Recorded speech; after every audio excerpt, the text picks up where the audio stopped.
everyone. My name is Ellen Lastinger. I'm the admissions director for Sarasota University. Tonight we present the monthly colloquium, and we have Tristan Kladzyk and Seslie Recker joining us to provide information and understanding about supporting ADHD and autism in the first plane.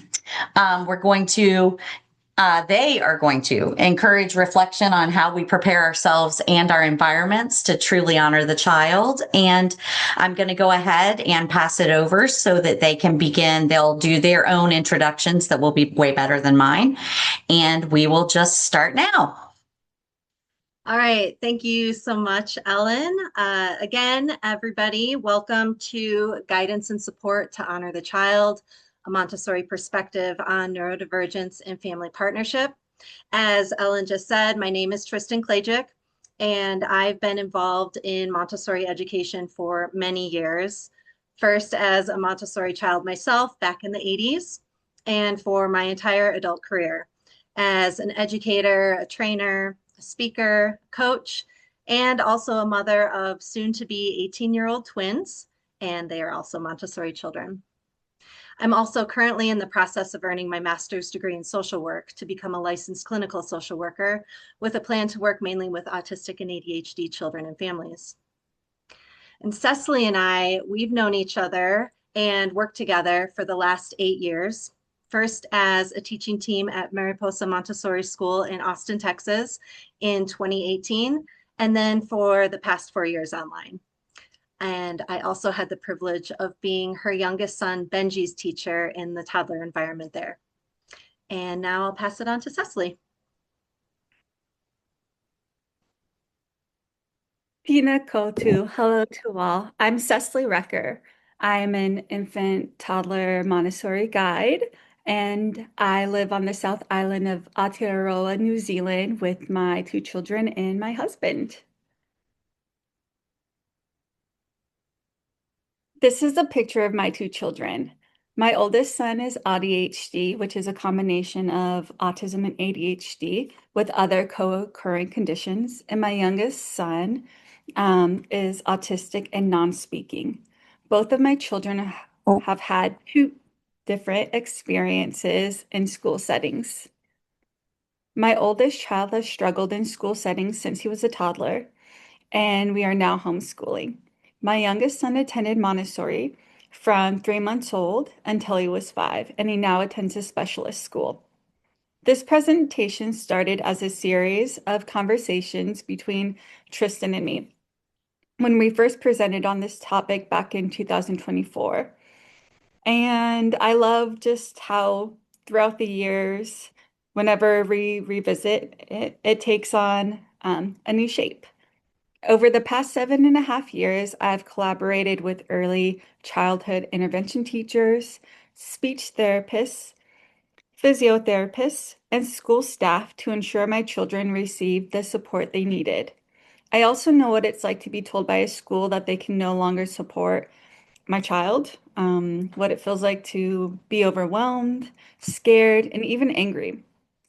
All these experiences have shaped my approach to education, deepening my commitment to advocate for affirming and nurturing environments for all learners and families.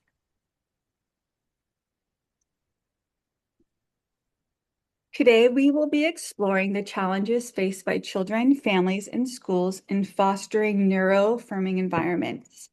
Our goal is to inspire teachers and caregivers to have bigger conversations and reflect on actionable ways to support their communities effectively.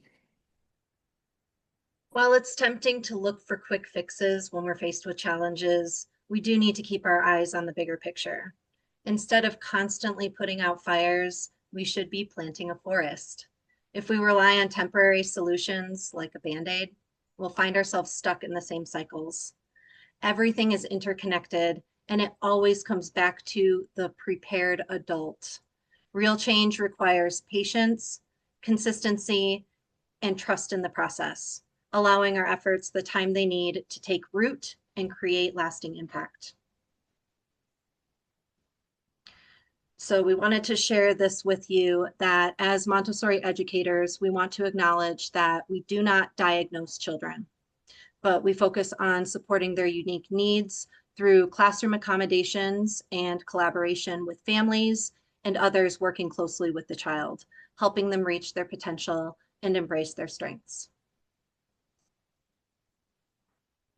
Language matters. It's important to use language that is respectful and accurately reflects experiences and preferences of the individuals being discussed. If unsure, it's always a good idea to ask individuals how they prefer to be identified.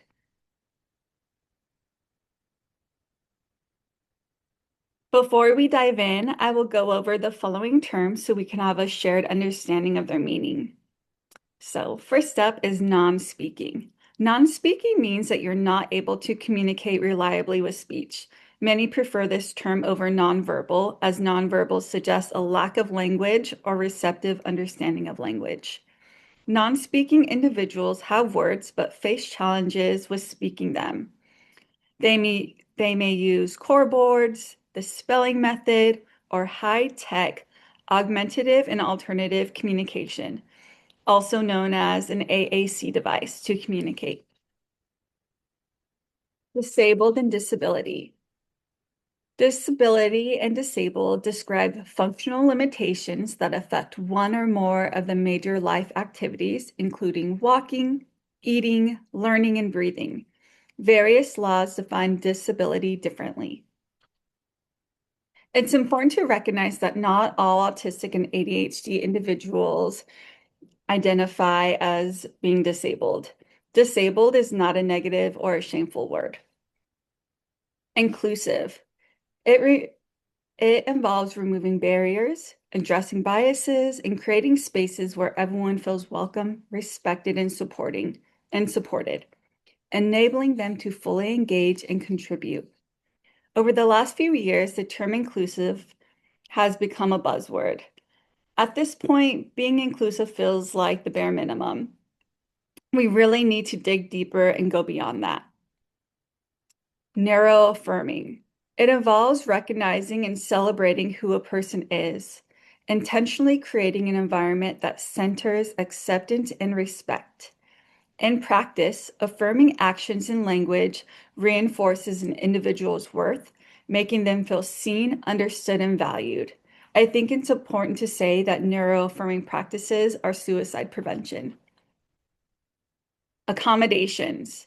It involves recognizing and celebrating, accommodations, are not rewards or something that can be earned. Accommodations are reasonable adjustments or modifications made to environments, tasks, or expectations to support an individual's specific needs. Support needs. Support needs are not special needs. They are human needs. This means providing appropriate resources and accommodations to ensure that all individuals can access opportunities and live fulfilling lives. Neurodivergent.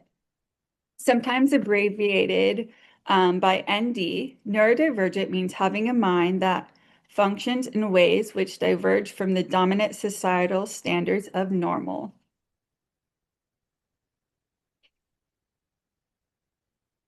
I really love this visual from Sunny J. Wise, also known as the lived experience educator. There are so many complex neurodevelopmental conditions. Oftentimes, we're not just seeing a standalone diagnosis like autism or ADHD, but a combination of other conditions. For example, ADHD, which is a combination of autism and ADHD. And there's a couple of these that are also really common co-occurring conditions, such as dyspraxia, sensory processing, and OCD. Autism and ADHD are often diagnosed in school-aged children, but can be identified earlier. Autism is commonly identified around 18 to 24 months, and ADHD traits may appear by the age of 3, but a diagnosis often happens after the age of 5 or 6.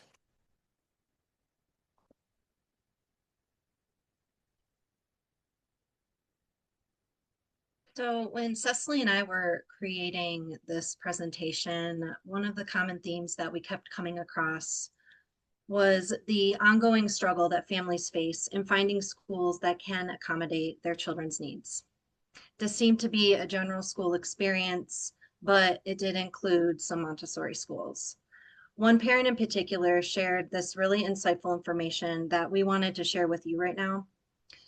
She said, when we were considering alternative schooling options for our autistic son, we noticed that a lot of schools had diversity, equity, and inclusion statements, yet all of them told me they couldn't support an autistic child or that they didn't have anyone trained to teach autistic children.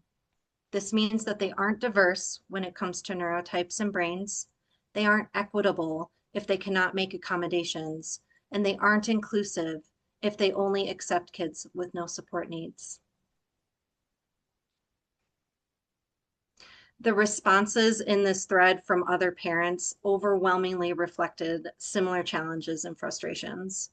One particular response caught our attention because although their child was accepted into a school, it was evident that the staff lacked the necessary training to support his needs. Now, on the flip side, this is a recurring theme we're hearing from educators across the board. It's becoming increasingly clear that there's an urgent need for neuroaffirming training to better support all children in our care, whether diagnosed or undiagnosed. The third challenge we touch upon is inequity in Montessori education. Not all Montessori schools operate at the same level. Some may face challenges like limited resources, whether it's financial constraints or staffing shortages. There's also variation in how effectively schools can provide the level of support that children truly deserve.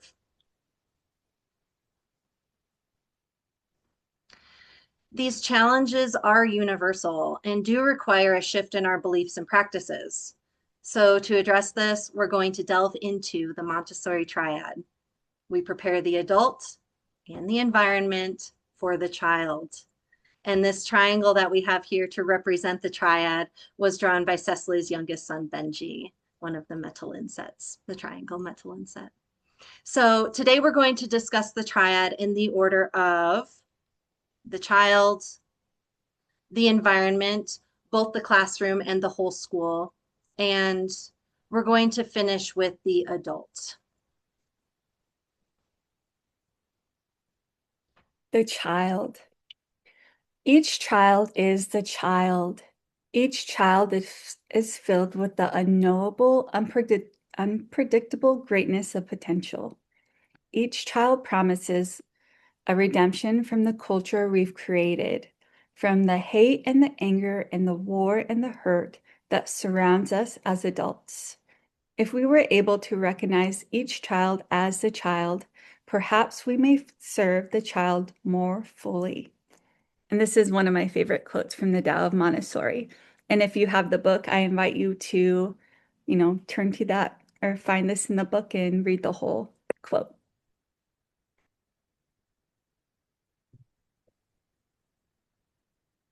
Since living and working in early childhood education here in Aotearoa, New Zealand, I've had the amazing opportunity to learn about Te Ao Māori, which is the Māori worldview.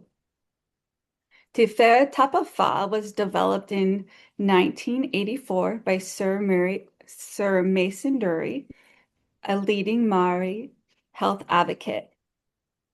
If we imagine a child as a house, each pillar represents a different dimension of well-being. When one pillar is weakened or out of balance, the strength of the whole structure is affected. The 4 areas of wellness are all interconnected. So at the bottom, we have the whenua, which is the land. This is the foundation, the land on which we stand. It reflects connection to place, belonging, and identity. For a child, their sense of belonging often begins with their family and is extended throughout the school environment. Taha Warua, our spiritual pillar, is crucial. It's who we are, what drives us, and our sense of purpose for where we're going. Taha Hinangaro, is mental and emotional wellness. This is a child's ability to communicate their thoughts and feelings, problem solve, and self-regulate. Taha Tinana is physical wellness. This includes sleep, nutrition, and mobility. These are not separate from learning. They are foundational to a child's ability to participate and engage. Taha Whānau refers to the relationships that give us a sense of belonging, care, and support. Whānau includes not only family, but also friends and the wider community we are connected to. The health of these relationships plays a vital role in our well-being and in shaping a child's sense of identity. In terms of the Māori worldview, a child cannot be understood in isolation from their family. The goals and aspirations of the child and their family should be at the heart of every decision. By centering these priorities, we create a tailored approach that honors the child's unique journey and sets them up for success. This calls us to work in partnership rather than positioning ourselves as the sole experts.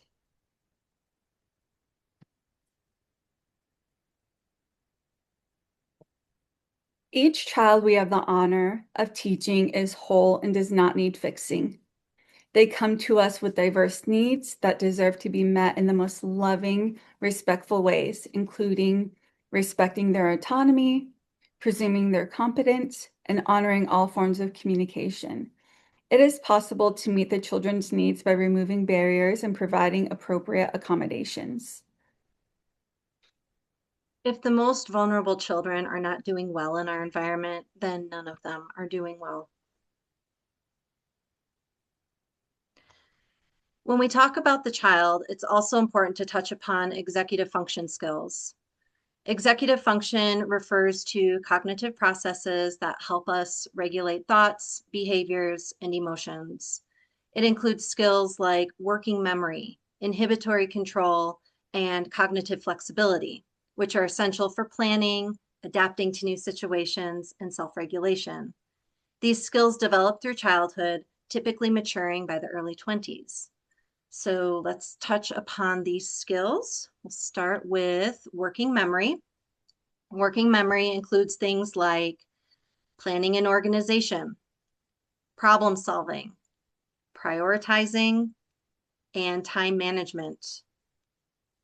Inhibitory control, this includes emotional regulation, task initiation, self-monitoring, and sustained attention.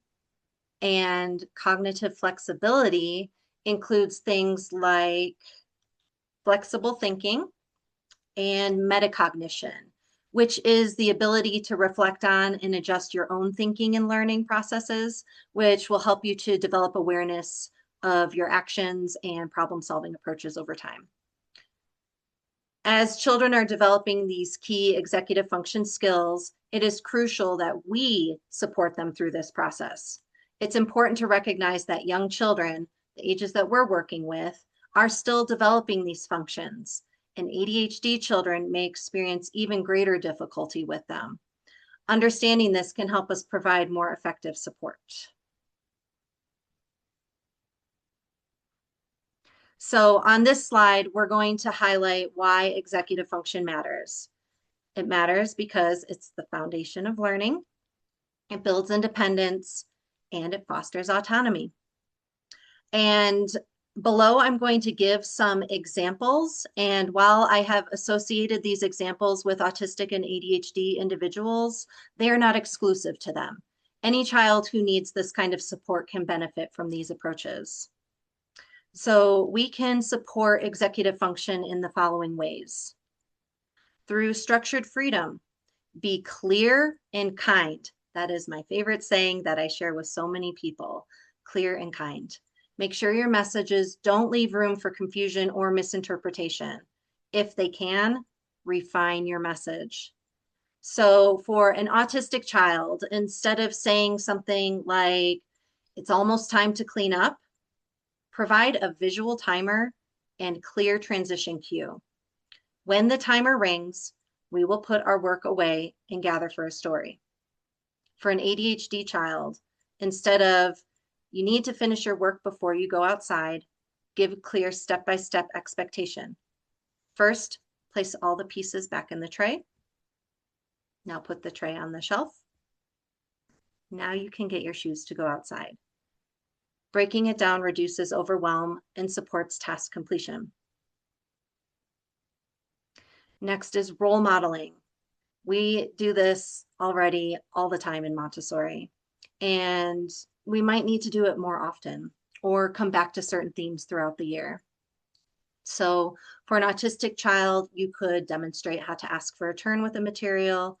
If a child is struggling with social cues, you could use a simple matter-of-fact gesture or script. I see you want to use the pink tower. When Tommy is done, you may have a turn. Or we can sit down together and watch and role play this a few times. Or you could also put a script into their AAC device if they use one. For an ADHD child, if they're rushing through a lesson, model slowing down. Watch how I move this spoon. I take my time, so I keep all the beans inside the spoon. Offer sensory feedback, like having them feel the weight of the spoon in their hands. Play-based learning. Engage in activities that enhance memory, attention, and flexibility. For an autistic child, you might have multiple sensory exploration activities, things with hidden objects or letters or numbers for older children to encourage engagement without overwhelming fine motor demands. This could include a sandbox, a bin of pom-poms, or a container of cars, or maybe if they're learning shapes, they can press different cookie cutter shapes into something like banana bread. Even baby washing could be included here. For an ADHD child, a treasure hunt for practical life tools. Let's go find the polishing cloth and the sponge or a small brush to encourage attention while allowing for movement. You can also do fun games here like red light, green light, what time is it, Mr. Fox, duck, duck, goose, etc. Focus and concentration. We want to create environments with minimal distractions and incorporate mindfulness practices. We want to avoid interruption. So for an autistic child, you could do something like providing a defined workspace, such as a work rug or a small table with a visual boundary like a placemat, things that we're probably already doing in a Montessori classroom, to make the space predictable. For an ADHD child, offer fidget tools, a smooth stone to hold on to, or a kneaded eraser to channel that excess movement without disrupting focus. Another helpful tool here can be task cards or work plans, which are visual representations of tasks or lessons. And Seslie is going to share some of the task cards that she uses. Yeah, and these were made by specialists for my children. I hope that you're able to see it. So this one, at the time, my child was really into Fortnite. So this was customized based on his special interests. So it says today's quest. So it has morning tea. And so once he completed it, he just flipped it over and it did have some like sticky putty and then complete task and put it on. And then you can kind of go down the row and you can kind of customize it to whatever is needed. And this one is more, since my child is non-speaking, this was more to give options for food, but I feel like you could customize this based on the child's needs in the classroom. And so you can see that it has different options and then some words, and especially yes and no there. So these could be great examples. All right, thanks, Seslie. And the next thing is, and I love this phrase, be curious, not furious. When a child's behavior is challenging, take a step back and ask, what is this behavior telling me? Instead of reacting with intense emotions or frustration, Approach the situation like a detective, observing patterns, identifying triggers, and considering the child's perspective. It might be different from your own. This shift in mindset can help us to respond with empathy and find solutions that truly support the child's needs. So maybe you have an autistic child who is repeating the same question. Instead of saying, "You already asked me that," you could try something like, "It sounds like you're wondering about that a lot. Would it help if I wrote it down or showed you a picture?" For an ADHD child, if they do something like call out frequently during circle time, instead of saying, "You need to raise your hand," you could try something like, "I see you have so many ideas. Let's try holding this talking stone so we know whose turn it is." And include the child and families into decisions. So when possible, involve children and families in what at-school decision making will look and sound like, so as to practice planning and self-regulation. So the following examples that I had would be just with the child, and then we'll talk about what we can do with the child and the family. So for an autistic child, if they're struggling with unexpected changes, offer a choice between two structured options. Would you like to put the materials away now, or do you want a 2-minute timer first? And for an ADHD child, if they're struggling with completing tasks, let them choose the order. Do you want to do your journal first, or would you like to work with the math beads first? Providing that choice increases engagement and motivation. And then with working with the families, we want to create this consistency between home and school. When we work as a team, families can better understand what is supporting their child at school and what skills they're developing. And teachers can learn about what is happening at home to ensure alignment within the school environment.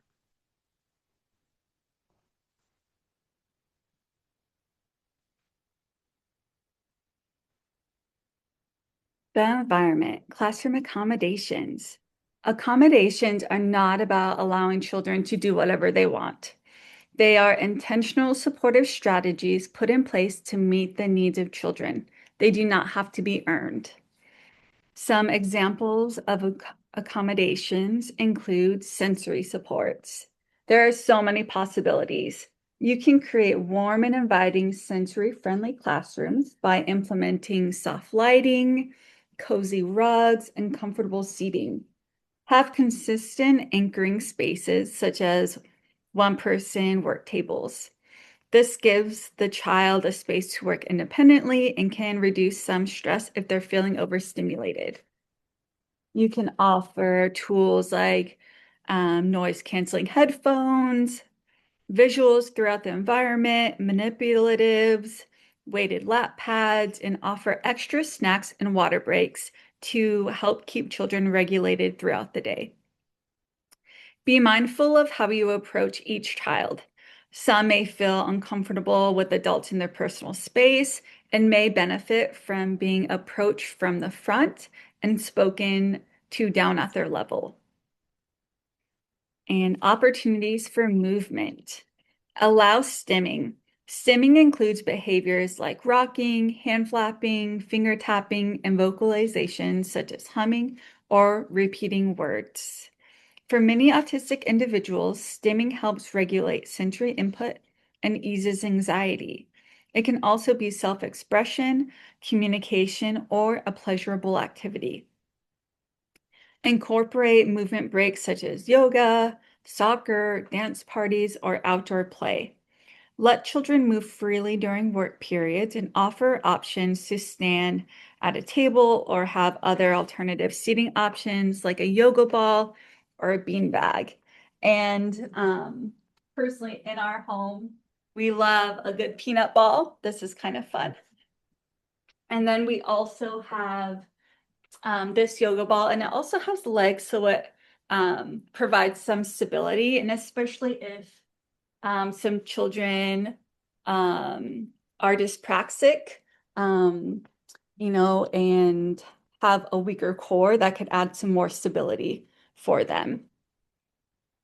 And never underestimate the power of art. Art provides children with an opportunity to express themselves and create. This can allow them to receive deep pressure and input and make choices. It reduces anxiety and promotes a calm and focused state. Both of my children used to bring home a lot of artwork while they were in the children's house, and both of them loved the art easel. And outdoor activities. Use outdoor activities and just the outdoors as an extension of the classroom with nature exploration or gardening. Encourage physical activities like running, jumping, climbing, or biking. For mud or water play, provide extra shoes and clothes for children who really go all out. Consider using a larger bin to designate a space for this type of play to create a visual boundary. Individualized toileting plans. Not all children will use the toilet independently by the age of 3. Develop individualized toileting plans for children, including primary age children who need extra support based on their specific needs, preferences, and developmental readiness. Collaborate with families and specialists to create a consistent routine that aligns with the child's capacity and comfort.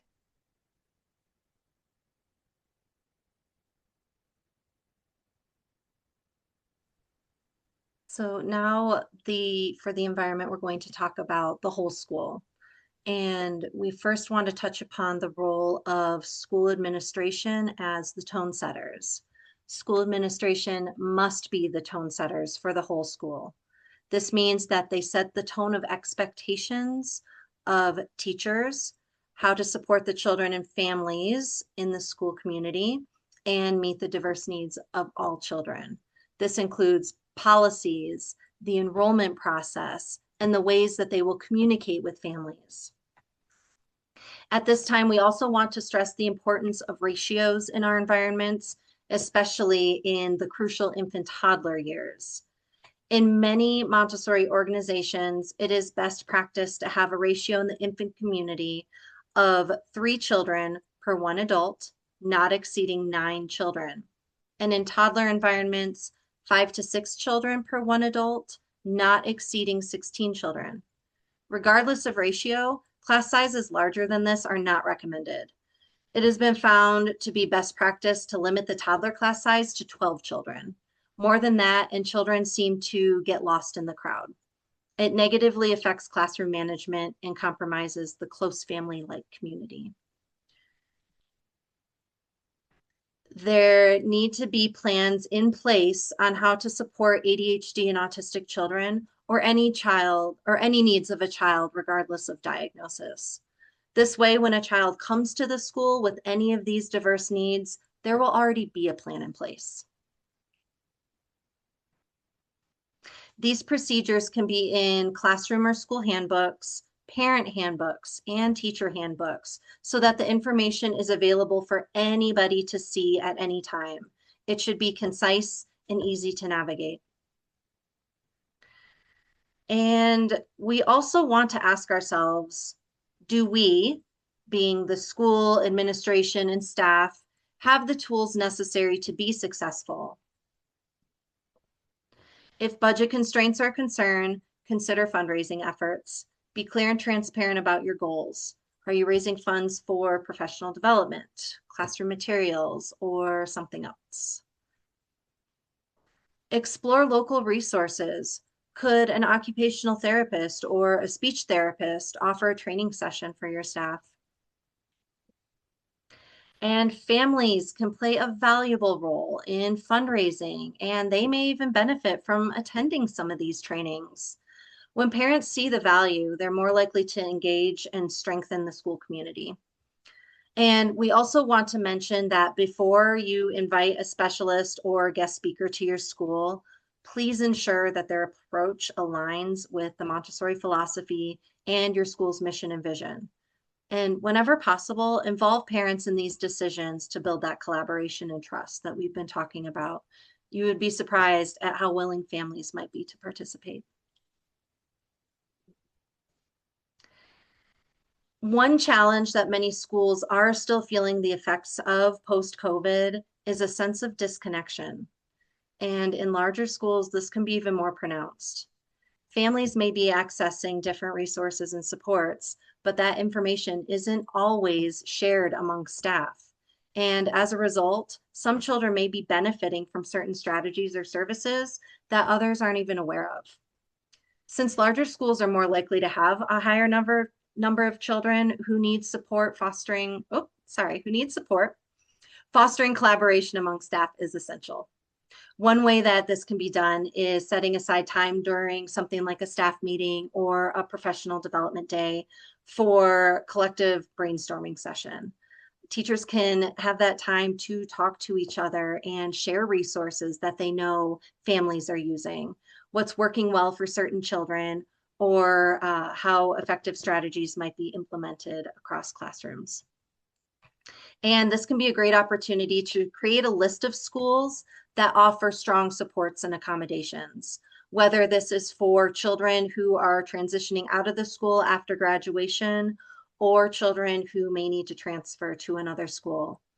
And when you open up this conversation, it really creates a more connected and informed community, one that can ensure that every child is getting the support that they need.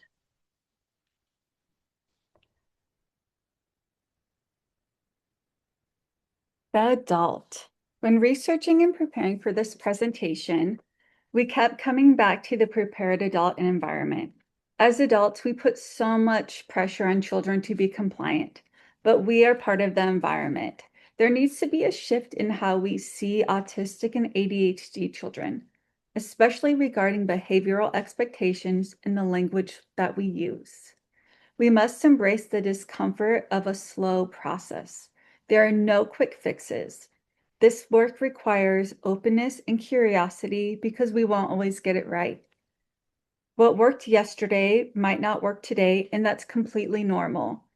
A child's skills and capacity fluctuate for many reasons. Normalize inconsistency and have a plan for when it happens. When you notice these shifts, stay open and curious. Make slight adjustments to when and how you implement strategies.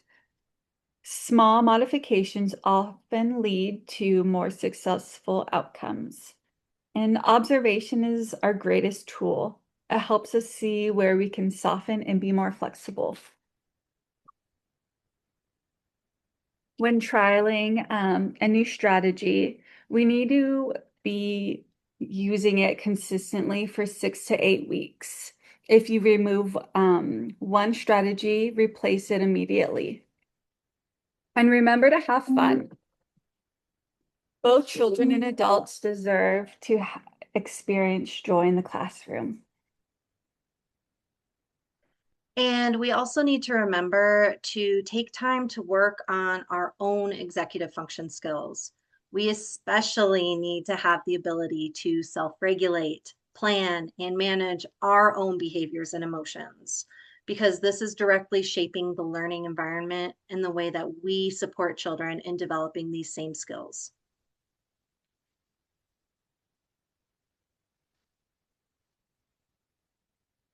Supporting regulation. Some ways we can support regulation are build connection and trust through consistency and predictability, use clear communication, verbal, nonverbal, gestures, visual, and body language. Allow ample time for transitions and provide advanced cues for changes. Dean Beadle beautifully describes what transitions feel like as an autistic person. He says on a video post, "I can tell you this as an autistic person. You just get used to something. You just get used to being somewhere. And the second you start to breathe out and think, I'm okay, is the very minute someone says, okay, on to the next thing." So it's thinking if a transition is essential. What do we do to make where we're going feel as safe as where the child is currently? Offer choices to empower the child. reduce demands during dysregulation, and when appropriate, revisit the teaching moment when the child is regulated.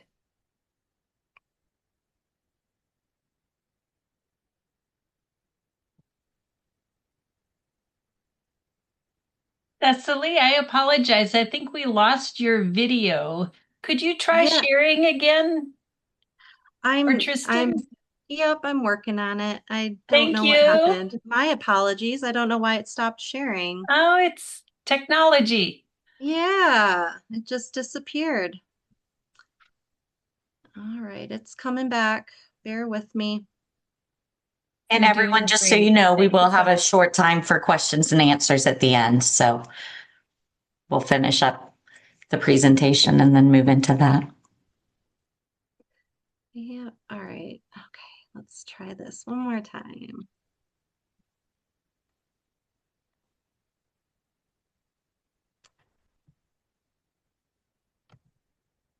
There we go. Thank you so much. Sorry about that. Yeah, it's almost there. Okay, here we go. All right. Cecily, did you finish sharing everything on this slide? I did. Okay.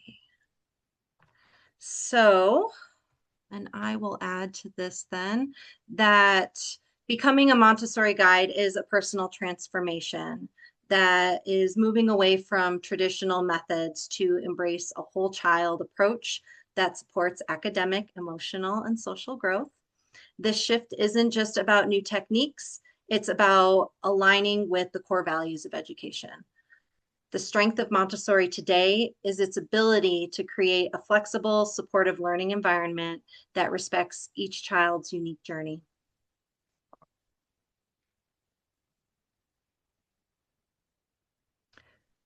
So, looking back on what we've gone over, we want to remember that our most important tool is observation. Observation is key to understanding and supporting each child. By carefully watching their behaviors and actions, we can begin to identify their needs. Rather than focusing solely on the behavior itself, we should ask, what is the child trying to communicate? Every action is a form of communication. And when we trust the child to show us what they need, we can respond in a way that truly supports their growth. Relationships. Build relationships from the start. Don't wait for challenges to arise before engaging with families. When discussing developmental concerns, prioritize collaboration and shared understanding to best support the child.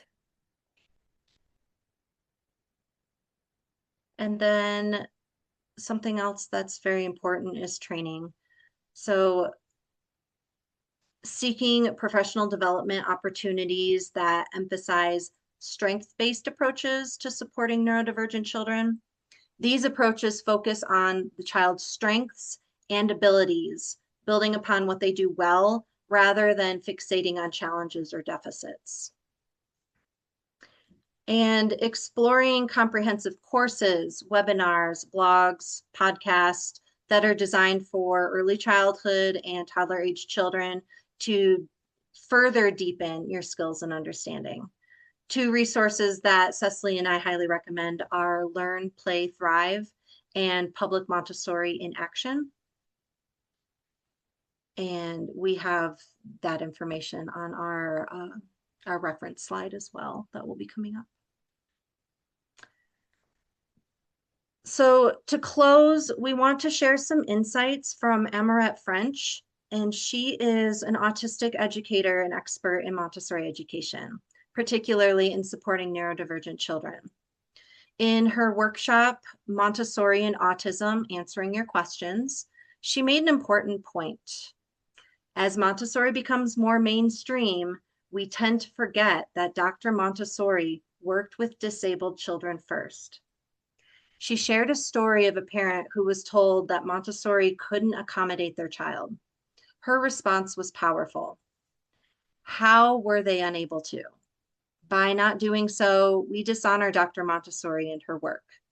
She went on to emphasize Montessori is for all people, regardless of neurotype. By not trying, we are failing them. The main principle is respect for the child. Respect the child for who they are. Her words are a reminder of our responsibility as Montessori educators to truly embody the philosophy and ensure that all children, including neurodivergent children, feel seen, supported, and valued. And so this slide includes the resources that we referenced throughout our slideshow today. If you wanted to take a moment to copy those if you wanted. And then this is mine and Seslie's contact information. And then we will end with this slide. And you can scan that QR code to receive your certificate of attendance from Sarasota University. We sponsor the colloquium every month with great speakers. And now we have a few extra minutes. Tristan and Seslie, are you good with accepting some questions? Sure. Yeah. We'll do Okay. our best. Okay, well, why don't we go ahead? If anyone has something they'd like to ask or comment, please use the react button and raise your hand and unmute yourself. It's now set where you can unmute yourself if you'd like to ask a question.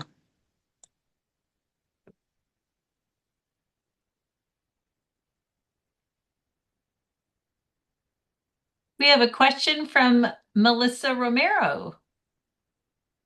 Hi, it's not really a question. I just wanted to say thank you so much. You did a beautiful job, I think, in general, but also really representing and expressing what I can see in parents' faces sometimes when we're discussing this in the classroom, and they're hearing that somehow the school cannot support a child. And as a child of mine, is neurodivergent, he's 19 now, I've had plenty of those phone calls and plenty of those conversations that were very, very difficult. So thank you so much for representing that side of it as well tonight. So much for sharing that, Melissa.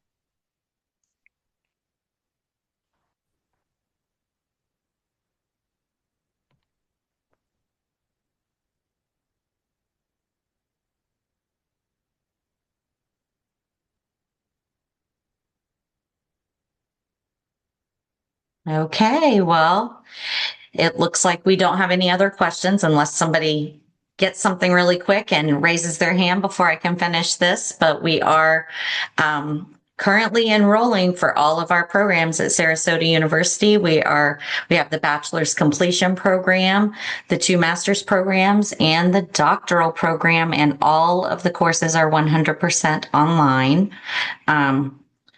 And we can always help you at info@sarasotauniversity.edu.